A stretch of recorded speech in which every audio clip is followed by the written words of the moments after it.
Bonjour. Bonjour, bonjour.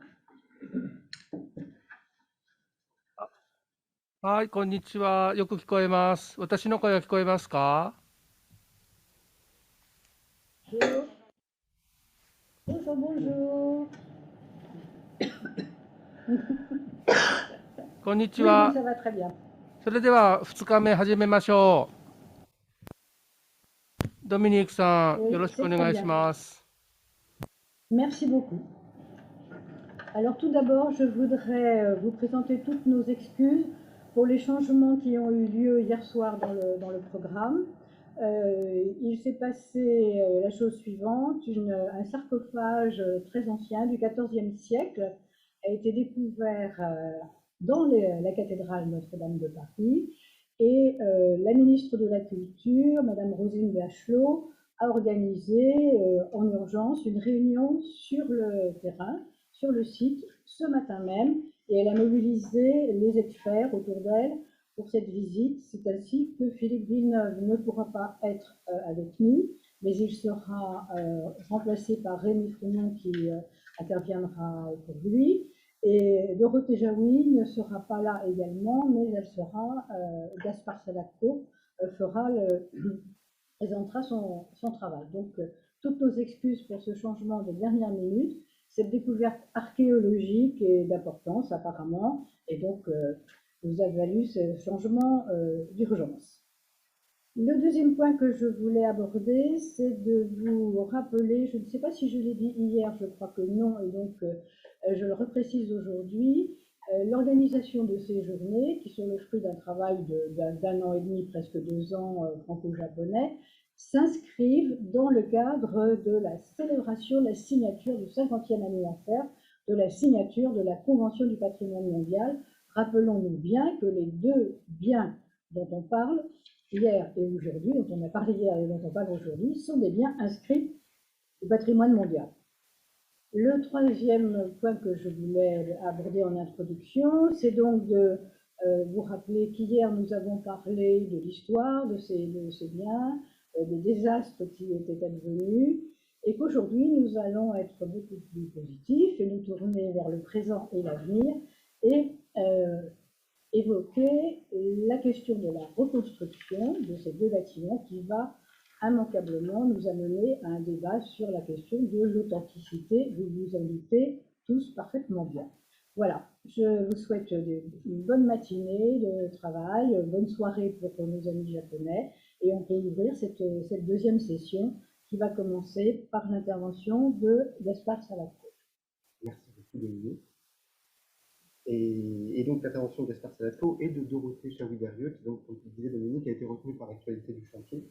Mais comme nous avions préparé une communication à deux voix, je prendrai la parole en son nom en indiquant le moment venu quand il faudra écouter Dorothée, dont je parlerai en moment.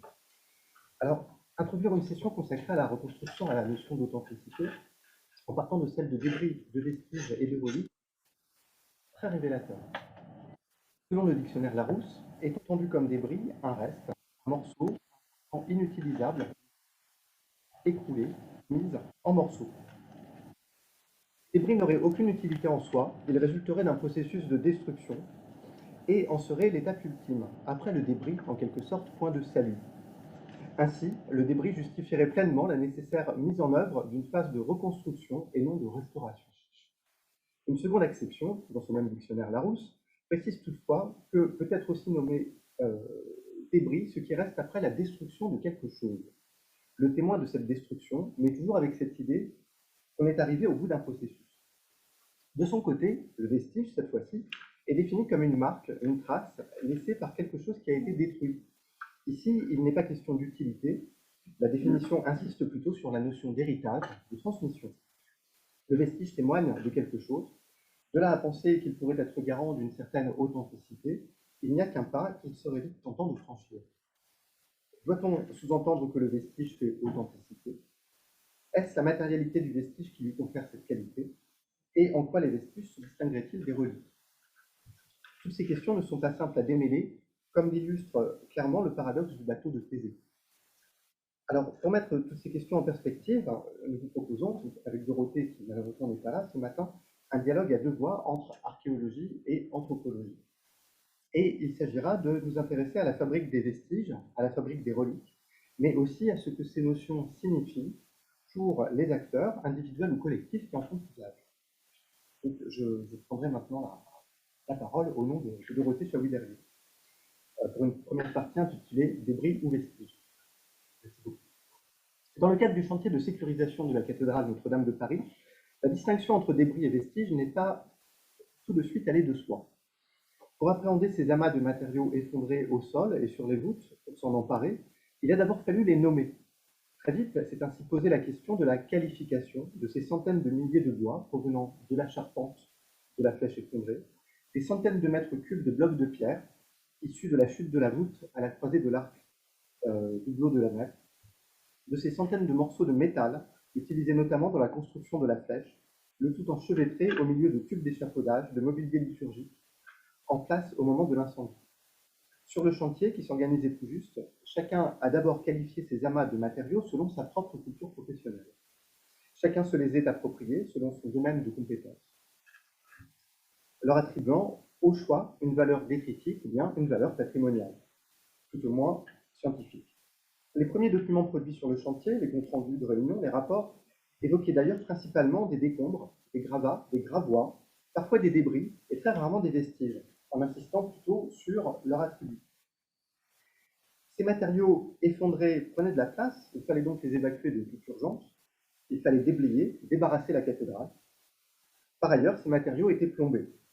Outre le port nécessaire d'équipements de protection individuelle pour les prélever, leur présence risquait d'amplifier la pollution du chantier et du site, et il convenait donc de les éloigner au plus vite de la cathédrale. Et pourtant, insensiblement, au fil du chantier de sécurisation, la notion de débris a laissé place à celle de vestige parmi l'ensemble des interlocuteurs. Comment est-on passé d'une qualification à l'autre, de celle de débris à celle de vestige? Doit-on, peut-on y voir une évolution dans l'appropriation des matériaux prélevés par les scientifiques, ce qui laisserait sous-entendre que finalement tout n'était que vestige dès le début? Ou bien les deux termes relèvent-ils de deux catégories différentes du thème? Presque 3 ans après l'incendie, il semble possible d'y voir l'aboutissement de deux processus menés de manière concomitante. Alors, d'une part, la mise en œuvre d'un protocole empirique de tri sur le site, et d'autre part, la mise en œuvre d'un travail de pédagogie de longue haleine mené à destination de tous les intervenants.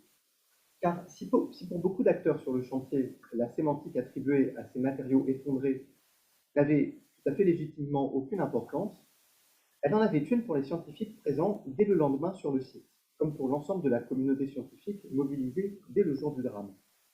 Pour tout cela, en effet, aucun doute n'était permis quant à la valeur archéologique, historique, patrimoniale de tous ces matériaux. La charpente effondrée, les blocs de la croisée de l'arc hublot, les armatures de métal, les crêtes de faîtage, etc. Tous ces éléments effondrés ne pouvaient en aucun cas être considérés comme arrivant au bout de chaîne, ne pouvaient être appréhendés littéralement comme des débris qui n'auraient plus aucune utilité. Bien au contraire, leur prélèvement, selon un protocole précis, rédigé en amont, détaillant la méthodologie à mettre en œuvre et les objectifs visés, notamment une aide à la restauration, la recherche sur le moyen et sur le long terme, tout cela constituait le point de départ d'une chaîne opératoire qui allait pouvoir mener à leur étude et à terme à une meilleure connaissance de la cathédrale, de l'histoire de sa construction et de ses restaurations. Toute la chaîne opératoire de la démarche archéologique a ainsi été appliquée, depuis la définition en amont d'objectifs scientifiques et d'une méthodologie, en passant par la phase d'acquisition des données, la documentation sur le contexte d'origine, l'enregistrement des données, l'observation, le classement de l'information et le traitement. C'est ainsi que les équipes du ministère de la Culture, du laboratoire de recherche des monuments historiques, du service national de l'archéologie, régional de l'archéologie, du centre de recherche et de restauration des musées de France, aidés ponctuellement par des collègues de l'Institut national de recherche archéologique préventive et du CNRS, des compagnons tailleurs de pierre sur le chantier et du laboratoire central de la préfecture de police, se sont relayés quotidiennement pour opérer au prélèvement et au tri de ces matériaux.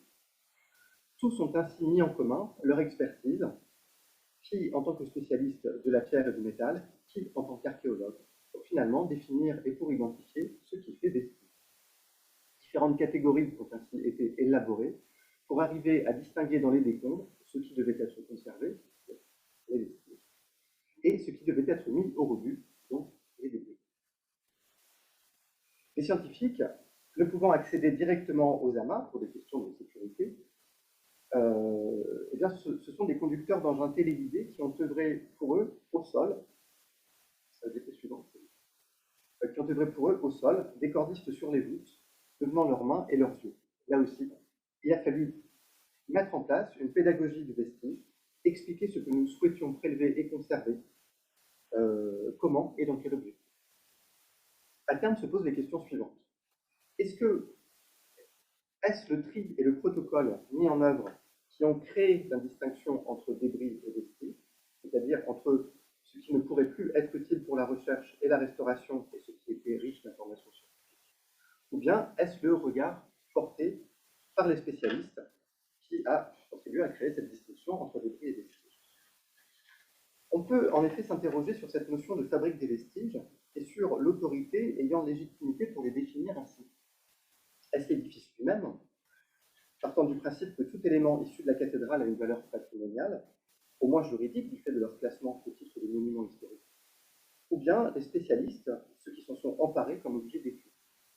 Est-ce parce qu'il y a eu mise en œuvre d'un protocole de prélèvement selon une méthodologie archéologique que les matériaux prélevés, qui étaient jusque-là classés monuments historiques, que ces débris sont devenus vestiges, et se sont vus pour certains qualifiés de biens archéologiques mobiliers conformément au code du patrimoine?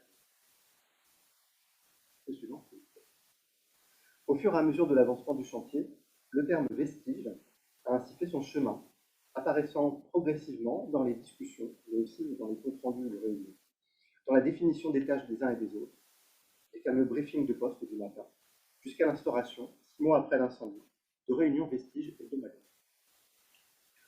En l'espace de 2 ans, en effet, nous sommes passés d'un protocole d'évacuation des débris à une convention de dépôt pour l'étude des vestiges. Cette convention, signée entre le CNRS et la Direction régionale des affaires culturelles de l'Île-de-France, va permettre de gérer les prélèvements d'échantillons qui vont être réalisés par les laboratoires dans le cadre du chantier scientifique mis en place. Le tri achevé de ce qui était conservé a ainsi acquis le statut de vestige, s'est élevé, pour ainsi dire, au rang de vestige. Chacun a fini par s'approprier ce terme, allant parfois jusqu'à qualifier de vestige tout objet provenant du chantier. Pour l'anecdote, ce fut le cas d'un extincteur carbonisé dans l'incendie, qui avait transformé finalement en relique. Alors à ce moment-là de la communication, Dorothée Chauvet-Derrieux, je passe la parole, et donc je prends la suite de ce propos pour vous parler des vestiges et des reliques en les abordant cette fois-ci du point de vue de l'anthropologie. Alors, durant le premier confinement, dans la soirée du 21 mars 2020, 2 hommes étaient arrêtés sur le site de Notre-Dame de Paris alors qu'ils entreprenaient de dérober des pierres. Pour nous, anthropologues, qui nous intéressions aux émotions liées à l'incendie, du chantier scientifique Notre-Dame de Paris, les articles consacrés à cet événement nous ont permis de découvrir que les chapardages étaient les craintes du chantier et que dans les jours suivant l'incendie, de faux charbons auraient même été mis en vente sur Internet. Je représente un tweet qu'avait présenté hier ma collègue Claude Dubois, avec la mise en vente d'un présumé bois calciné issu de Notre-Dame de Paris. Loin d'être anecdotique, ces faits divers interrogent la façon dont les émotions qui sont liées à l'incendie de Notre-Dame s'incarnent jusque dans la matérialité même de l'édifice. C'est ainsi que les soins et les attentes qui sont portés aux objets et à la matière de Notre-Dame de Paris se sont imposés à nous, anthropologues, comme un observatoire privilégié pour comprendre comment des matériaux blessés cristallisent des discours, des usages, des attentes et des propositions qui sont d'une grande diversité. Alors depuis maintenant plus d'un an, ces processus sont au centre d'une ethnographie visuelle et collaborative que nous conduisons dans le cadre du programme de recherche pluridisciplinaire soutenu par la Fondation des sciences du patrimoine. Vous voyez à gauche une slide.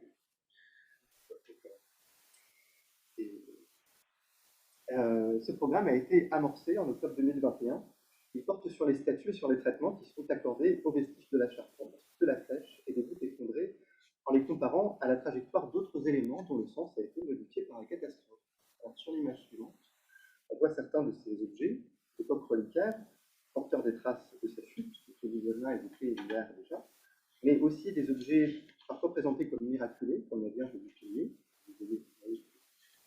ou encore les reliques historiques de la cathédrale, comme la couronne d'épines, bas à droite, et qui, comme vous le savez, a pu être évacuée l'année du drame. Il s'agissait également pour nous de porter une attention particulière aux nombreuses demandes de débris qui, nous disait-on, avaient été adressées à la cathédrale. Alors je vous présenterai à présent les apports de cette enquête collective, puis je présenterai plus dans le détail certains de ces aspects. L'enquête a montré que les trajectoires des vestiges et des objets ne sont pas tracées d'avance. Ce sont, et Dorothée le rappelait tout à l'heure, à travers la voix, ce sont les différents acteurs individuels et collectifs qui sont concernés par ces matériaux et par leur manipulation, qui finalement en infléchissent les devenir possibles en sélectionnant ce qui sera indexé, ce qui sera nettoyé, dépollué, conservé, exposé, réemployé, etc. Alors, les vestiges de Notre-Dame, on l'a vu à l'instant, ont été mis à l'écart. Intouchables, car contaminés de plomb, ils ont été soustraits aux nombreuses demandes du grand public, désireux pour certains de posséder comme une relique de ce monument, tandis que de leur côté, les représentants de l'Église semblaient prendre leur distance vis-à-vis de la gestion matérielle d'une cathédrale blessée, tournant leur attention vers les chrétiens afin de faire perdurer précisément la vie liturgique de la cathédrale hors les murs. Cette partition est intéressante car elle invite à poser un regard renouvelé sur la fabrique de l'authenticité religieuse et la fabrique de l'authenticité patrimoniale, en montrant à quel point la matière de Notre-Dame est chargée d'enjeux religieux, patrimoniaux, mais aussi juridiques, voire politiques. Alors voyons maintenant quel type de discours, quel type de demandes et de propositions ont été exprimées autour des matérialités blessées de Notre-Dame de Paris. Alors, on peut le voir sur l'image suivante. En entrant dans la cathédrale sinistrée, le matin du 16 avril 2019, eh bien, les premiers témoins découvrent une image contrastée. Un amas de pierres et de bois calcinés, très sombre, mais surplombé par la croix dorée de Marc Curie. Le contraste entre cette croix lumineuse et les décombres a pu être interprété de bien des manières, théologiques notamment, car le jour de l'incendie ouvrait la Semaine Sainte, qui, dans le christianisme, marque la passion, la crucifixion et la résurrection de Christ. D'un autre côté, les médias n'ont pas manqué de donner à voir l'émotion ressentie face à l'étendue matérielle du désastre. Alors, ce qu'on voit, ce qu'on aperçoit sur l'image suivante. Donc, comme ici, en haut à gauche, on est au lendemain de l'incendie sur une chaîne nationale et on voit un des guides de Notre-Dame, incrédule, faire rouler dans sa main un morceau de charbon amassé sur le parapet. En bas à droite, une autre image où on aperçoit, toujours dans une émission retransmise sur une chaîne nationale, le recteur de la cathédrale interviewé sous les barnums qui accueillent les vestiges de Notre-Dame de Paris et vous voyez à l'instant même de images. Alors, comme en écho à cette spectacularisation de l'émotion exprimée au contact de la ruine, eh bien, des demandes singulières sont rapidement adressées à la cathédrale. Il s'agit de lettres, il s'agit d'emails qui proviennent de particuliers qui sont désireux, qui se disent désireux de posséder un morceau de Notre-Dame. Tout l'intérêt de ces demandes, c'est qu'elles montrent que l'attachement du grand public à la cathédrale dépasse de loin la vocation culturelle ou la dévotion nationale du monument. Alors, quelles sont ces demandes et de qui proviennent-elles? Ces demandes proviennent tout d'abord de particuliers qui écrivent en large partie des États-Unis. Ils écrivent pour dire leur attachement biographique au monument et pour en demander un fragment. C'est le cas de ce couple américain. On peut voir la diapo suivante. C'est le cas d'un couple américain qui demande à recevoir un morceau de la charpente brûlée en souvenir du baptême de leur fille qui s'était déroulé à Notre-Dame dans les années 1960. D'autres demandes proviennent d'artistes qui, eux, sont désireux d'incorporer à leur création des éléments de l'incendie. Il s'agit de bois calcinés, de pierres de la voûte exposées, voire même de débris de l'échafaud. D'autres lettres encore sont adressées dans une perspective de conseil. On propose au clergé de mettre en vente les débris de Notre-Dame pour en financer la reconstruction.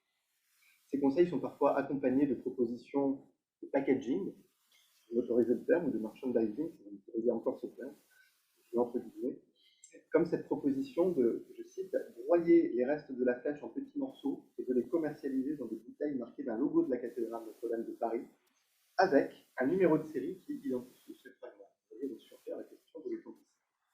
Alors, de telles propositions pourraient paraître anecdotiques, mais elles trouvent plus largement écho dans un article publié il y a quelques mois dans la revue Challenge, une revue d'économie, 2 ans après l'incendie, formulait une proposition qui allait complètement à contre-courant de puis à l'inaliénabilité, vous savez, des vestiges de Notre-Dame.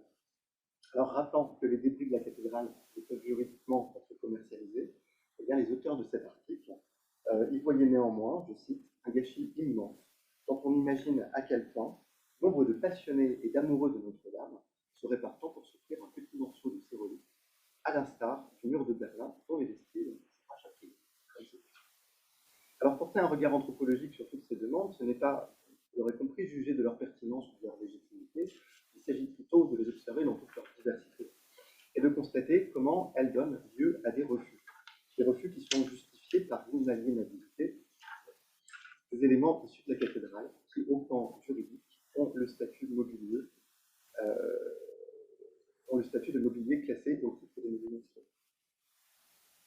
Car, comme expliqué Dorothée dans le premier temps de cette communication, pour l'administration publique responsable de la cathédrale, les décombres de l'incendie ne sont pas des débris ordinaires, mais des vestiges. Et ces vestiges sont la propriété de l'État qui en garantit la conservation.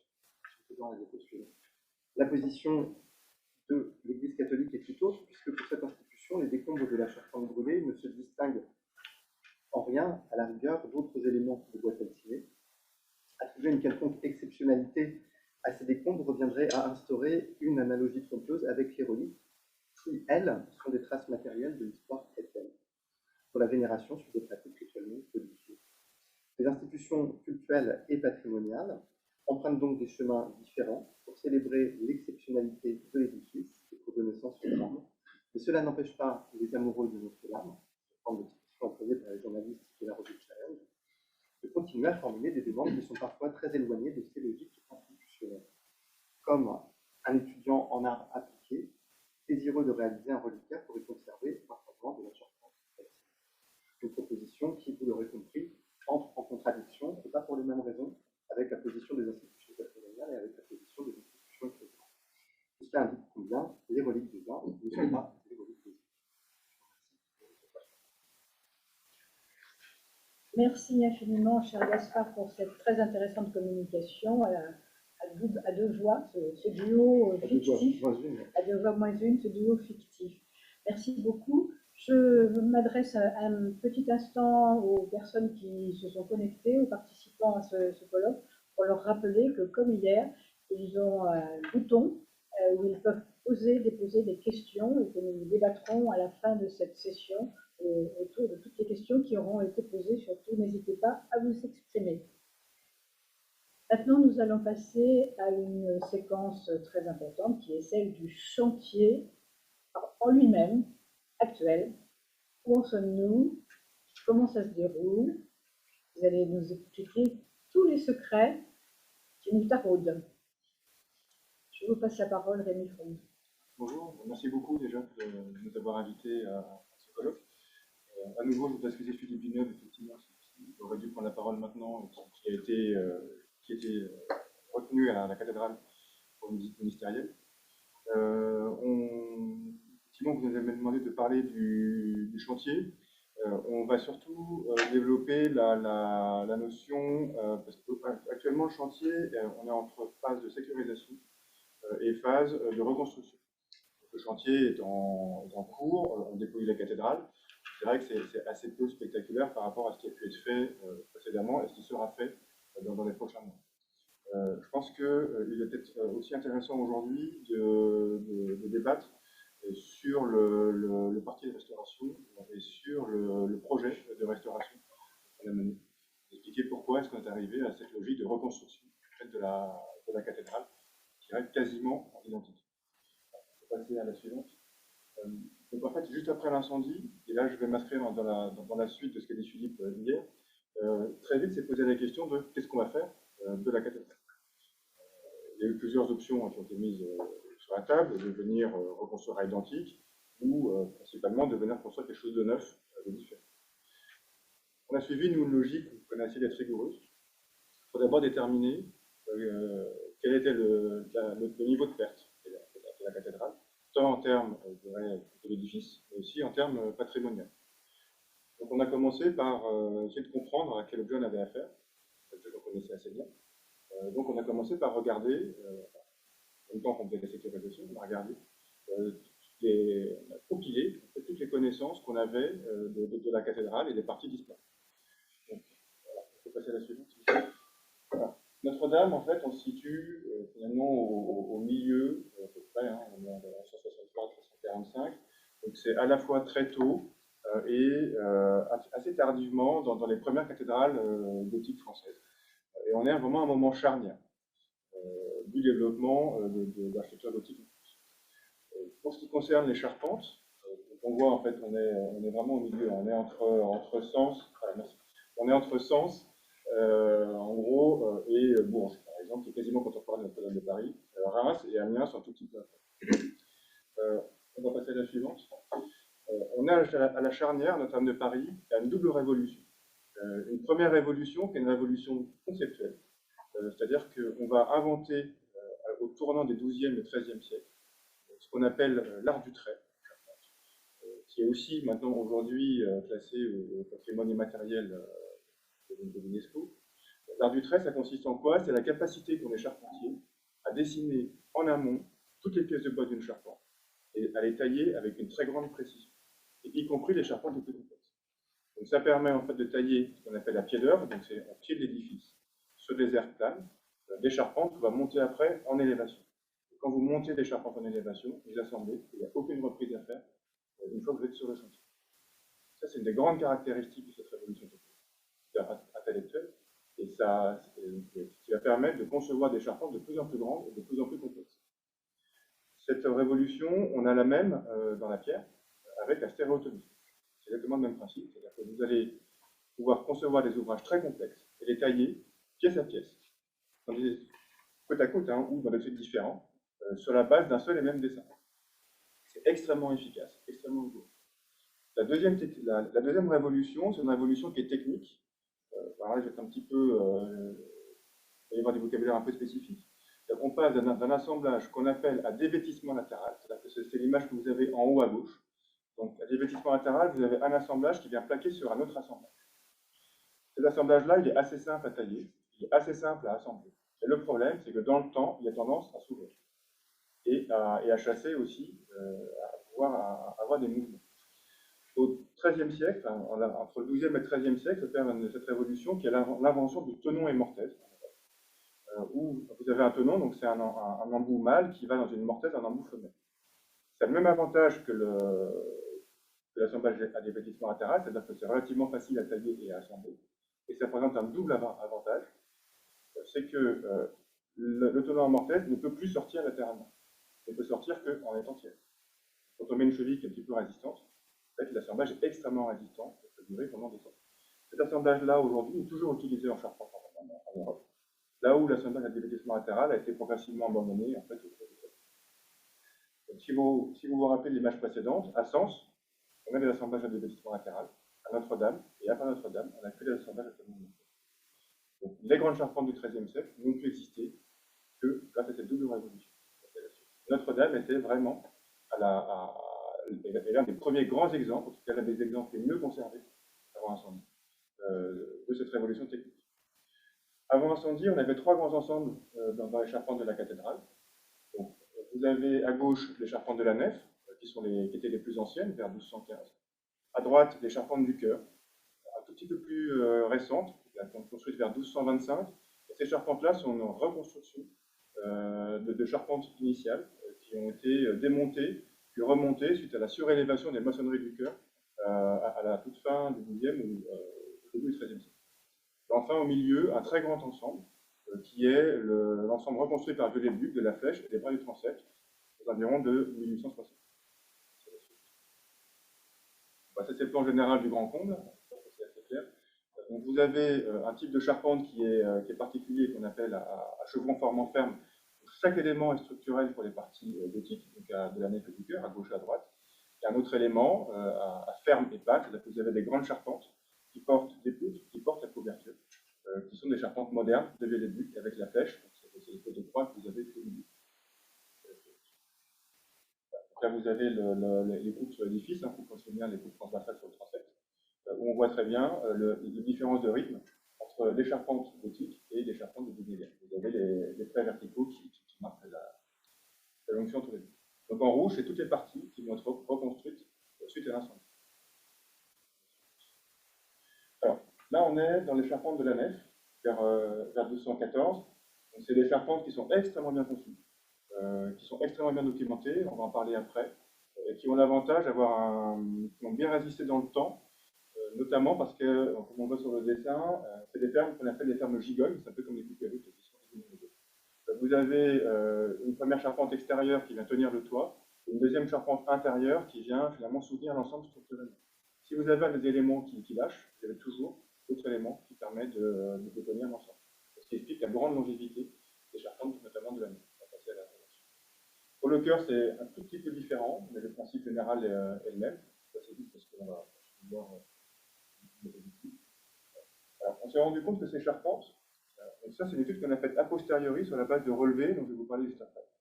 On s'est rendu compte que ces charpentes, en fait, n'avaient fait l'objet d'aucune modification structurelle dans leur histoire, si ce n'est des modifications liées à des défauts d'entretien de la couverture. En fait, c'est les fuites en couverture qui ont induit des dégradations des bois, qui ont elles-mêmes induit des dégradations des charpentes. Donc, finalement, l'ouvrage lui-même était parfaitement conçu. On a un retour d'expérience de plus de 800 ans sur des charpentes qui n'ont pas bougé, si ce n'est à cause de problèmes d'entretien. Donc, on a fait aussi l'étude a posteriori de savoir qu'est-ce qui avait été conservé avant l'incendie, qu'est-ce qui avait été modifié. Donc, vous avez en haut, en marron, tous les bois conservés qui étaient encore en place médiévaux avant l'incendie. En jaune, juste en dessous, tous les bois de réparation. En bleu, les renforcements qui concernent uniquement le terre. Des modifications des chevrons, parce qu'on a eu des réfections de couverture, et il a fallu reprendre les pentes des chevrons un petit peu pour refaire les couvertures. C'est la suivante. Alors, on a aussi remarqué qu'on avait une très grande continuité de conception dans les charpentes depuis le début du XIIe siècle jusqu'à Vélé-Duc, avec ce qu'on appelle les lignes d'épure. Donc les lignes d'épure, c'est les lignes qui permettent aux charpentiers de tracer les grandes lignes de la charpente. Les lignes d'épure qui sont continues entre les charpentes de la nef, de 1215, les charpentes du cœur de 1225, mais aussi les charpentes de Vélé-Duc des années 1860. Donc une très grande continuité, à la fois technique, structurelle, mais aussi conceptuelle. Voilà. Alors, ensuite, les sources. On avait énormément de documents, notamment les documents de l'architecte, de Vélé-Duc. Ça, c'est le document de la main, de l'atelier de Vélé-Duc.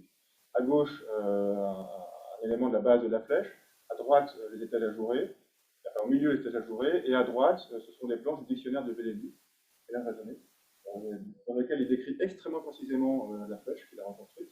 Et ce sont des plans d'une rigueur extraordinaire. On utilise aujourd'hui comme source principale, une des sources pour la reconstruction de la flèche. Donc on avait aussi les documents de l'entreprise de charpente Bellu, les documents d'exécution, que vous voyez là à gauche et à droite, et des maquettes réalisées par l'entreprise, dont l'une d'entre elles se situe dans mon cellule ici. Vous en avez une autre qui est exposée à la Cité d'architecture. Ces maquettes, pareil, sont extrêmement précises, et tous les assemblages sont rapportés. D'autres éléments qu'on pourrait parler de mémoire qui concernent plus la mémoire vivante. Il y a eu dans les années 1970 des compagnons charpentiers qui, pour être reçus à leur Tour de France, c'est partie de leur formation, ont réalisé ce qu'on appelle un chef-d'œuvre. Donc ils ont réalisé la maquette de la flèche de la cathédrale. Ils ont fait des relevés très précis aussi pour réaliser cette flèche. Donc on a pu interroger ces charpentiers et on a eu accès aussi à leur maquette qui se situe dans la maison des charpentiers, des compagnons, qui est à 200 mètres de la cathédrale.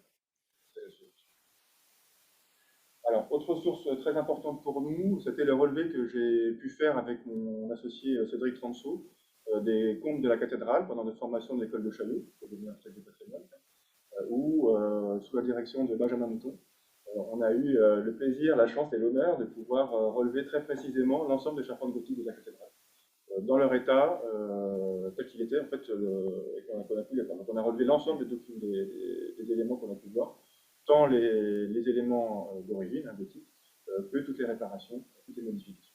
Ce qui a permis ensuite de faire les planches que vous avez pu voir précédemment. C'est passer à la suivante. Donc, ça, c'est des dessins qu'on a produits avec Cédric. Donc, ce sont des coupes, hein, principalement, avec des petits croquis qui permettent d'expliciter les points particuliers, les points saillants, qui nous ont paru dignes d'intérêt.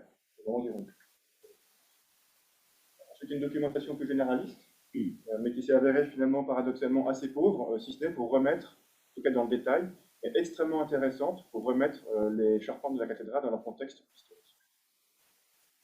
Alors, donc on en a parlé précédemment, les vestiges, qui sont aussi une source très importante pour nous de connaissance de la charpente, puisque tout ce qu'on n'a pas pu relever, en fait, paradoxalement, le fait que la charpente est brûlée, c'est un vrai avantage pour nous aujourd'hui, puisqu'on a pu accéder à des parties qui étaient non accessibles. On va passer à la suivante. Alors, un autre élément très important, c'est les flèches contemporaines de la cathédrale. Celle de la cathédrale, ou quasiment contemporaine, notamment celle de la Sainte-Chapelle, que vous avez à gauche, et celle de la cathédrale de Sainte-Croix d'Orléans, à droite, qui ont été toutes les deux réalisées, non pas par Viollet-le-Duc, mais en tout cas par la même entreprise, Bellu, quelques années, alors pas quelques années, c'est 4 à 5 ans, avant la construction de la flèche Notre-Dame. Et là, on a des éléments techniques qui sont extrêmement précieux, notamment pour les assemblages, qui sont très complexes dans ces ouvrages, assemblage de charpente, et qu'on retrouve qu'on retrouvait dans la flèche disparue de Notre-Dame. Et on avait une documentation photographique aussi assez importante qui nous a permis de compléter ces connaissances. Ensuite, l'autre question, c'est est-ce qu'on avait les matériaux et le savoir-faire pour travailler sur ces charpentes? Je vais passer à la suivante. Donc la réponse est oui. On a en France des très très belles forêts de chênes, parmi les plus belles d'Europe, si ce n'est les plus belles, selon les forestiers, avec des chênes de très très grande qualité. Et vous voyez donc à gauche un des chênes qu'on a prélevé pour la reconstruction de la flèche. Et vous avez, on voit les petits personnages en bas du côté de l'arbre, ils sont tout petits. Vous avez un fût qui est tout droit, qui fait 20 mètres de haut, qui va permettre de reconstruire les poutres diagonales du tabouret de la flèche. Et vous avez encore quelques dizaines de milliers de chênes en France, de ce type, qui vont pouvoir servir pour d'autres charpentes, d'autres usages, à court, moyen et très long terme. Vous avez à droite les tout petites arbres que vous voyez, en fait, c'est des petits chênes en train de pousser. Donc le renouvellement est là, et les forêts sont toujours renouvelées. Donc on aura, pour les siècles à venir, si on continue à entretenir aussi bien nos forêts, de quoi reconstruire. On a encore les techniques pour reconstruire, tant les techniques traditionnelles du 19e que les techniques plus ancestrales du Moyen-Âge. C'est la suivante. Ce qu'on peut voir là, donc taille manuelle, mais aussi taille mixte avec les outils contemporains. Donc, sachant qu'on a la connaissance des ouvrages, qu'on a les moyens humains, les moyens techniques, grâce aux dons, on a les moyens financiers, on a la possibilité, si on choisit, de reconstruire les charpentes. Je vais passer à la suite. Donc, on a fait un petit arbre des possibles avec les différentes solutions qu'on avait envisagées. Donc, 3 grandes solutions, je vais aller très vite. Soit ne rien reconstruire, conserver les lacunes, soit construire quelque chose de différent, soit construire la même chose. Conserver les lacunes, ça nous a paru extrêmement difficile, parce que Notre-Dame était un symbole tel, classé patrimoine mondial de l'UNESCO, qu'il y avait une telle émotion qu'on n'a pas pu conserver la terre. Reconstruire à l'identique, là, paradoxalement, on a été assez servi par tous les projets qui ont été proposés à l'extérieur, et qui, en fait, aucun n'a vraiment convaincu en tout cas l'opinion ni les instances. Et suite à ce qu'on avait pu voir de ce qu'on connaissait de l'édifice, les moyens qu'on avait pour le reconstruire, on a pris le parti de le reconstruire. Donc ça, c'est les charpentes avant incendie. Et le projet de reconstruction des charpentes gothiques. Et finalement, on reconstruit les charpentes dans leur état initial en retirant toutes les réparations liées à des défauts d'entretien. C'est des dessins qui ont servi pour représenter le projet de restauration. C'est la suivante. Donc là, aujourd'hui, pour revenir sur le sujet initial, on est en pleine phase de ce qu'on appelle les appels d'offres, c'est-à-dire qu'on est en train de sélectionner les entreprises qui vont reconstruire la flèche. Donc charpente, couverture, mais aussi maçonnerie et chauffonnage.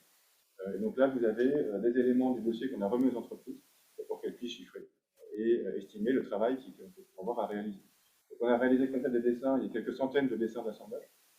On a à peu près 2000 assemblages dans la flèche qui ont permis de déterminer, assemblage par assemblage, comment on allait devoir reconstruire la flèche.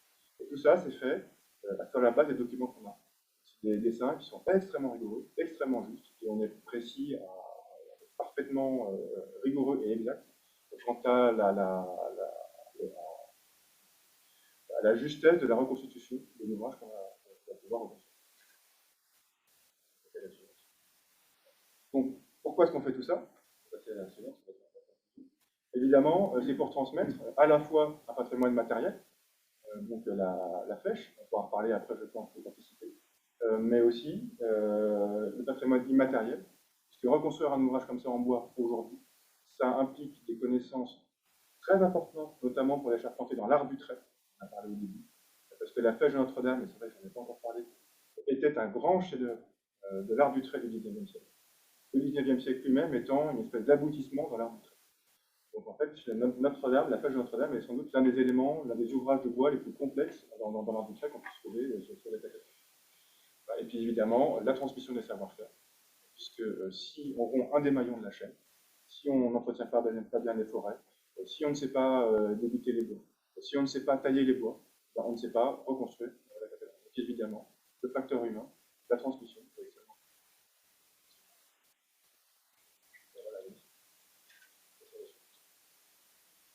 Alors maintenant, on va aborder le sujet de reconstruction des voûtes. Le sujet sera en deux parties. Une première partie consacrée au lendemain de l'incendie et à la phase de sécurisation, ce qui permettra de comprendre la genèse et le projet de reconstruction. On abordera dans une seconde partie. Donc, au lendemain de l'incendie, les charpentes en feu se sont effondrées sur les voûtes et ont engendré leur effondrement. C'est le cas notamment de la voûte de la croisée qui a disparu totalement et de deux voûtins dans la nef et d'un arc de doublot. On a également aussi un effondrement localisé sur un voûtin du bras nord du transept et quelques lacunes au niveau du rond-point causées par la chute de la croupe de la toiture. Évidemment, les pierres sont fortement endommagées puisque malgré la chape de protection en plâtre, on a des délaminations et des déplaquages sur 2 à 3 cm sur l'épaisseur des pierres. Ici, vous avez un relevé topographique qui est en fait une cartographie de synthèse qui montre l'état avant et après incendie et qui met en évidence donc le choc des effondrements, notamment les rétractations et les soulèvements des maçonneries liés à ces chocs. Vous avez donc en rouge les zones d'affaissement qui sont principalement localisées au niveau des lignes de clé et les zones de soulèvement qui, elles, sont plutôt localisées au niveau des arbres. Donc, à la suite de ce constat, on a étayé l'intérieur de la cathédrale pour mettre en sécurité les voûtes. Et pour pouvoir disposer donc ces cintres, il a fallu au préalable consolider les franges effondrées. C'est ce que vous avez sur l'image en haut à gauche, où vous pouvez voir que l'on a encapsulé avec un cataplasme de plâtre et de filasse les rives qui menaçaient de chuter pour neutraliser ces risques. Ici, c'est le diagnostic qui fut établi par la maîtrise d'œuvre, les architectes, qui permet de mettre en évidence donc, les différentes pathologies constatées sur les voûtes, les délaminations qui sont en fait donc, qui sont dues au cisaillement à l'interface entre la pierre chaude et la pierre froide, mais également aussi des zones d'affaissement, comme je le disais tout à l'heure, et puis de nombreuses fissures.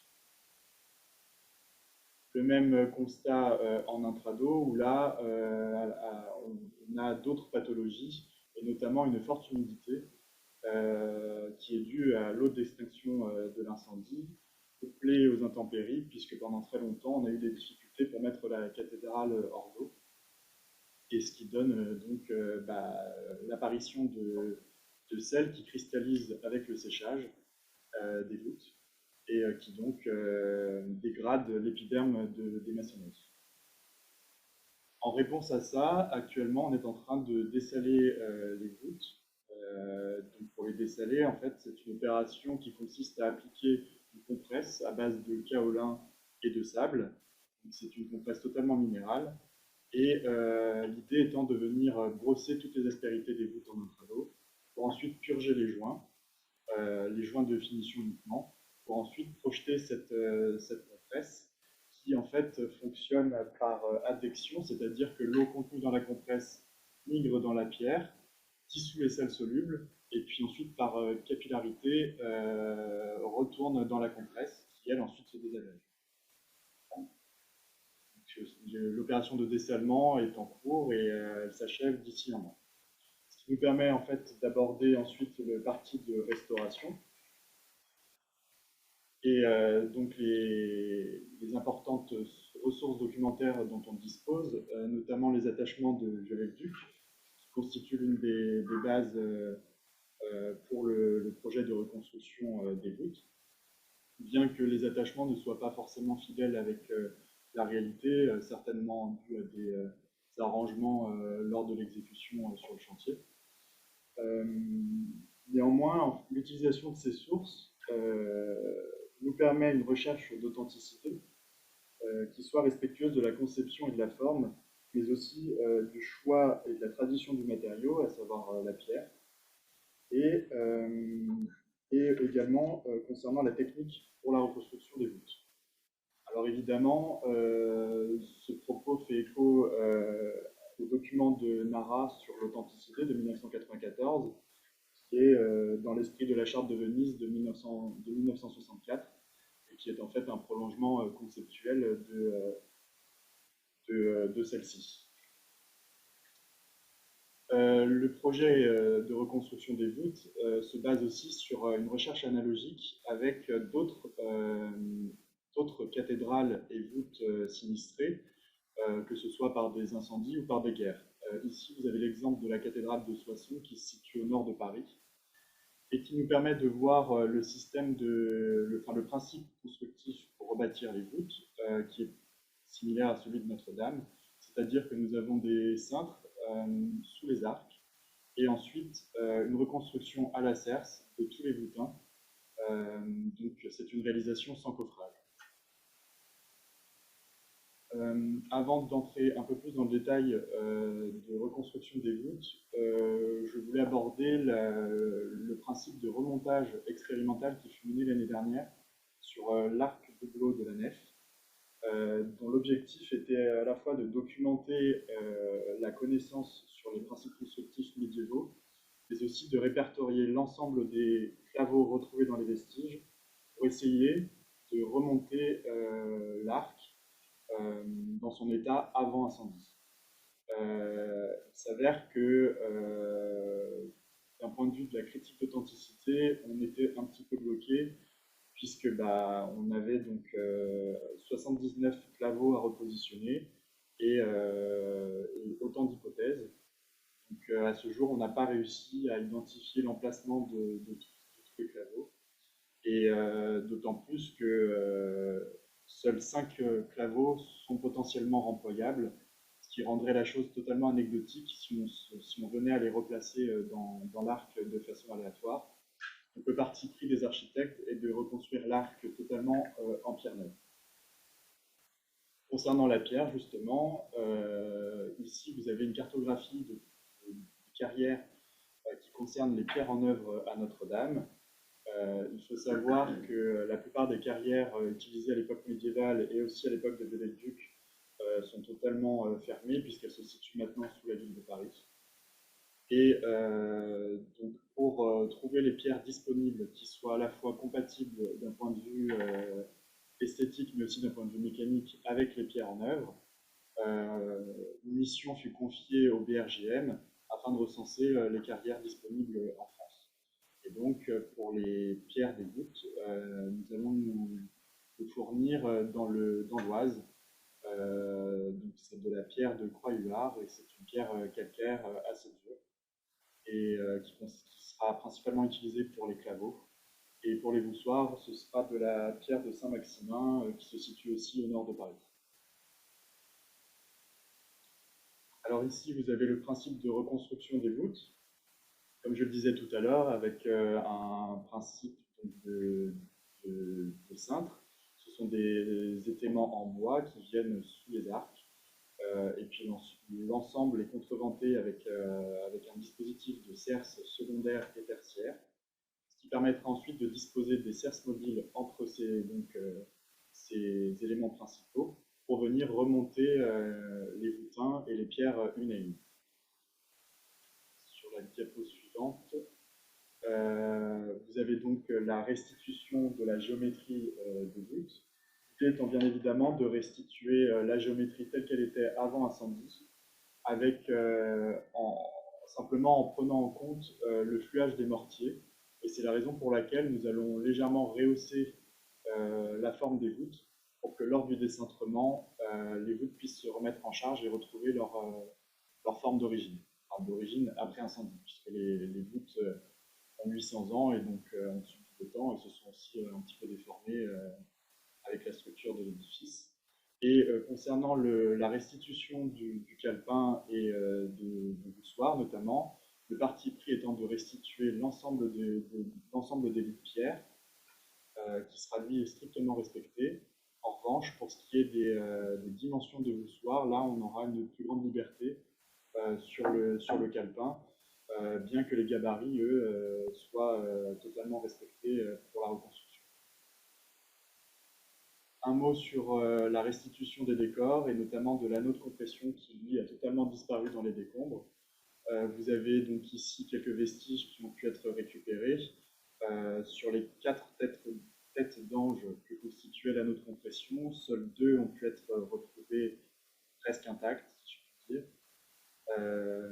Malheureusement, l'ensemble des poussées de la voûte de la croisée s'exerce dans cet anneau de compression. Et donc, il n'est pas envisagé de remployer des fragments de cet anneau de compression qui, lui, est donc totalement fracturé et mutilé.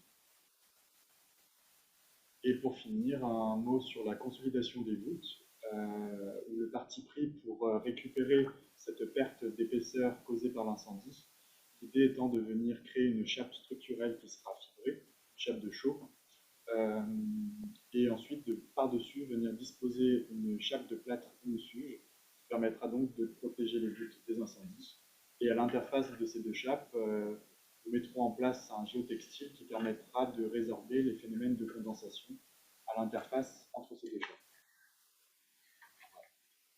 Merci beaucoup. Marie-Hélène Didier.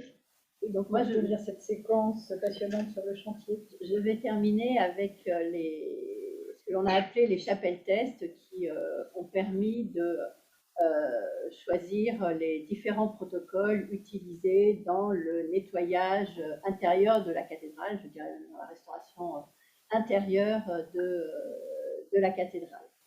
Si on peut passer la suivante.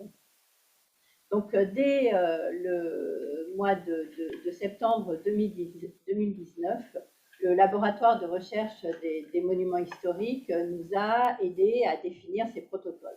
Je rappellerai juste ce qu'est le laboratoire de recherche, qui est donc une structure qui dépend du ministère de la Culture et qui nous aide sur tous les chantiers monuments historiques en France. Lorsque l'on se pose une question sur un chantier, comment nettoyer, comment consolider, quelle pathologie avons-nous, et le but est qu'ils puissent nous répondre le plus vite possible, puisqu'un chantier a toujours un temps limité et nous devons avoir des réponses, je dirais, quasi immédiates. Là, on avait un peu plus de temps. Nous avons été aidés donc, par plusieurs pôles de ce laboratoire. Le pôle pierre, le pôle métal, le pôle polychromie, le pôle bois et le pôle microbiologie, ce qui recouvre à peu près tous les matériaux que nous trouvons à l'intérieur de la cathédrale. Donc dès septembre 2019, le laboratoire, en particulier là ici le pôle pierre, a fait plusieurs essais dans une des chapelles de la cathédrale pour voir comment à la fois la dépolluer et la nettoyer en même temps, en essayant plusieurs produits disponibles sur le commerce. Et donc là, vous avez dans ces bandes les essais des différents produits, le but étant d'en retenir 2 à la fin pour les essayer vraiment dans ce qu'on a appelé les chapelles tests. Là, vous êtes dans la chapelle Saint-Éloi et vous voyez les différents essais qui ont été analysés par la suite. La suivante. La même chose a été faite pour les décors. Donc ces décors datent de l'époque de la restauration de Viollet-le-Duc, se trouvent dans toutes les chapelles du chœur. Et le but était là aussi de savoir quel était le produit le plus efficace pour nettoyer ces peintures, sachant qu'en 2018, on avait déjà restauré une autre chapelle complètement, qui est la chapelle Saint-Germain, qui est côté nord du déambulatoire, qui a permis d'accélérer la mise en place du protocole de nettoyage de ces chapelles, puisque le protocole appliqué en 2018 a été repris et un tout petit peu amélioré. Et ce que l'on s'aperçoit, c'est que les chapelles, en fin de compte, étaient, on le savait, hein, étaient très crasseuses, même avant l'incendie. Hein. Ce n'est pas l'incendie qui les a noircies, c'est la crasse du temps. La suivante. Et donc, sur les peintures, voici la première chapelle test, donc la chapelle Saint-Ferdinand, que vous voyez sur le plan, donc aussi côté nord. Ces chapelles ont été choisies parce qu'elles étaient les plus encrassées, qu'elles présentaient toutes les pathologies possibles pour avoir le meilleur résultat, sachant que ce chantier des chapelles test permettait d'évaluer la durée de mise en place du protocole, sachant qu'avec le protocole long, le chantier dure un peu plus de temps qu'un chantier, je dirais, normal. Savoir si ce nettoyage était bien efficace, et pour permettre, en fin de compte, d'avoir une évaluation en temps, donc une évaluation financière, pour permettre de faire des appels d'offres qui sont là également en cours et quasiment tous attribués au jour d'aujourd'hui pour permettre la restauration future. Donc là, vous voyez le nettoyage de cette chapelle qui est assez impressionnant. Vous avez l'état crasseux et l'état nettoyé. Ces peintures sont d'une très très grande qualité. Les seuls endroits abîmés sont les endroits qui ont reçu des fuites d'eau. Sinon, tout le reste, c'est, une fois nettoyé, c'est état neuf. Il n'y a quasiment pas eu de retouche sur ces éléments. Et là, vous avez sur la photo du milieu aussi voilà, le nettoyage et la couleur de la colonne au-dessus du nettoyage. La suivante. Les mêmes essais ont été faits sur différents matériaux. Donc les matériaux sculptés. Dans ces chapelles, il y a des monuments en marbre. Donc là, vous voyez avec toutes les petites étiquettes, puisqu'une fois qu'on a le protocole, on l'affine parce que certains matériaux ne répondent pas forcément comme on souhaitait au départ. Donc là, vous avez les essais sur le marbre. La même chose a été faite sur les grilles. Donc, différents essais pour savoir lequel, pareil, était le plus efficace. Et là, pareil, on s'est aperçu qu'un simple nettoyage, les grilles reprenaient leur couleur et les petites feuilles redevenaient dorées. La suivante. Donc là, je vous montre, parce que c'est un plaisir des yeux, donc les chapelles nettoyée, donc la chapelle Saint-Ferdinand, totalement restaurée. Et ce que l'on voit, là, on a nettoyé non seulement la chapelle, mais la travée attenante dans le déambulatoire. Et ce que l'on constate, c'est que lorsque Viollet-le-Duc a fait peindre ces chapelles, la couleur de la colonne à l'entrée de la chapelle correspond à la couleur du déambulatoire. Donc, obligatoirement, Viollet-le-Duc avait dû nettoyer la cathédrale, sinon on n'aurait pas cette correspondance de couleurs qui est absolument parfaite. La suivante. Nous avons fait également des essais sur les vitraux. Les essais, en fin de compte, ont été faits avec des vitraux déposés. Pour la chapelle Saint-Ferdinand, on a décidé de la restaurer complètement. Donc, les vitraux ont été déposés et d'autres essais ont été faits en place. Comme on peut l'imaginer, les essais les plus performants ont montré qu'il fallait déposer les vitraux pour les nettoyer complètement. Les nettoyer en place, on s'est aperçu que le protocole ne fonctionnait pas, qu'il suffisait dans ces cas-là de les aspirer.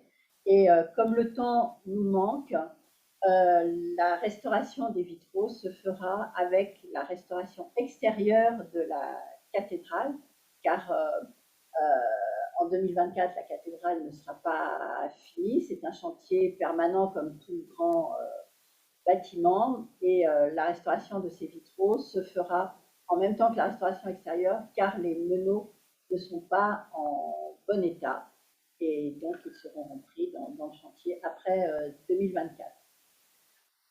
La suivante.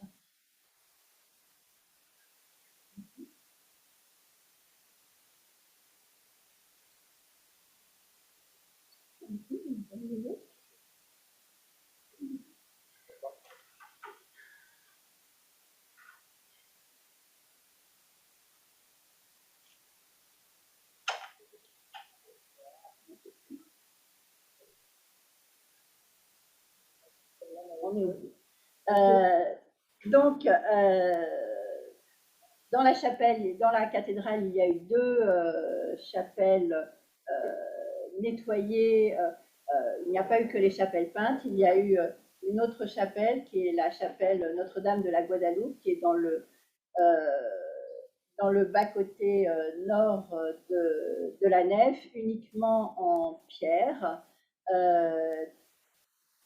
et qui a donc fait l'objet également de protocoles de nettoyage. Donc vous avez vu les essais tout à l'heure. Donc 2 produits ont été essayés. L'un a été plus performant que l'autre, donc c'est pareil, il a été indiqué aux entreprises répondant à l'appel d'offres quel a été le protocole employé. Il s'est avéré que dans cette chapelle, les joints étaient très difficiles à nettoyer, donc des essais de laser ont également été faits, très performants. Donc la technique sera également employée au moment de la restauration. Et pour terminer, je parlerai de la restauration extérieure. Nous avons également fait des essais sur la chapelle Saint-Ferdinand, sachant très bien qu'il ne serait pas mis en œuvre dans le chantier actuel, pour permettre là aussi d'approfondir les investigations pour le chantier qui aura lieu après 2024 et apporter des études complémentaires pour la rédaction du projet final. Merci beaucoup Marie-Hélène Didier, et bravo à tous les trois. Vous avez tenu d'abord des propos fort intéressants et passionnants dans les délais impartis de façon tout à fait remarquable. En conclusion de cette séquence sur Notre-Dame, peut-être peut-on dire, comme le président de la République l'avait dit, que Notre-Dame sera encore plus belle.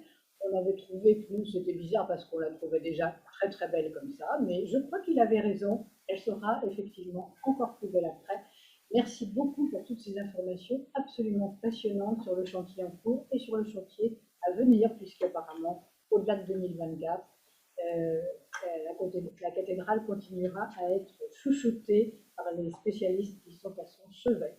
Merci infiniment à tous pour vos prestations absolument passionnantes. Je crois que maintenant, Toshi, on fait une petite pause, si tu en es d'accord, et on reprend nos travaux en se concentrant. ありがとうございました。大変面白い発表が次々と続いて、とても興味深いセッションだったと思います。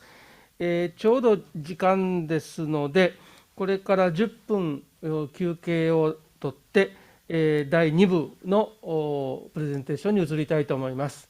それでは10分後にまたお戻りください。Merci infiniment.